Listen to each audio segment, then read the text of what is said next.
راز بزرگ عروسی حسام فرزان و عالیه انصاری و جنگ عالیه انصاری با شوهر سابقش، شکایت همسر سابق عالیه انصاری در صفحات مجازی و افشای رازها و حقایق باور نکردنی عالیه انصاری با حسام فرزان. من در این ویدیو پیرامون حقایق همین ماجرا خواهم پرداخت. پس در ادامه با کانال دنیا اینفو باشید.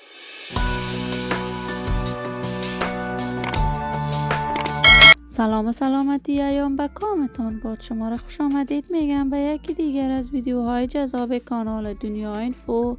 برای دوست شدن با این کانال علامت سابسکرایب را فشار دهید تا از ویدیوهای دیگر کانال دنیا اینفو هم آگاه شوید.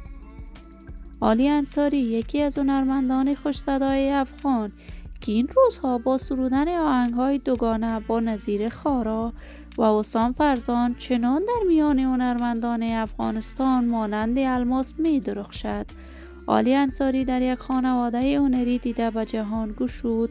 برادر و خانم برادرش از جمله موفق‌ترین هنرمندان افغانستان بوده است، ولی عالیه انصاری به دلیل مخالفت‌های همسر اولش وی نمی‌توانست به هنر موسیقی خود ادامه بدهد. عالیه انصاری جدیداً آهنگ‌های بیشمار سروده است. وی از همسرش جدا شده است و در رابطه غیر قابل باور و شوکه کننده عاشقی با حسام فرزان می باشد.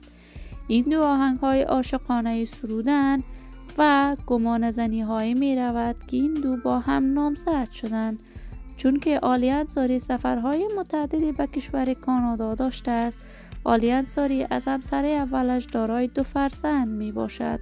با فرزندانش در کشور انگلستان زندگی می کند. عالیه انصاری در رقابت هنری خاصی با آریانا سعید است، ولی آریانا سعید تا کنون این نوع اعلان رقابت با هیچ هنرمند افغانی نکرده است. ولی هر هنرمند خودش می داند ذوق هنری و زندگی شخصیش. من آرزوی موفقیت، سعادت و خوشبختی برای این بانوی هنرمند از بارگاه عزت الله عزال تمنا دارم. عزیزان و همراهان خوبم، شما هم نظریات نیکتان را در بخش کامنت با من شریک بسازید.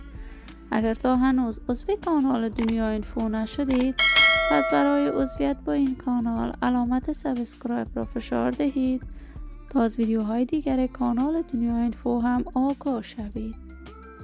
خوبی و خوشی نثار هر یک از شما عزیزان. تا درودی دیگر، بدرود.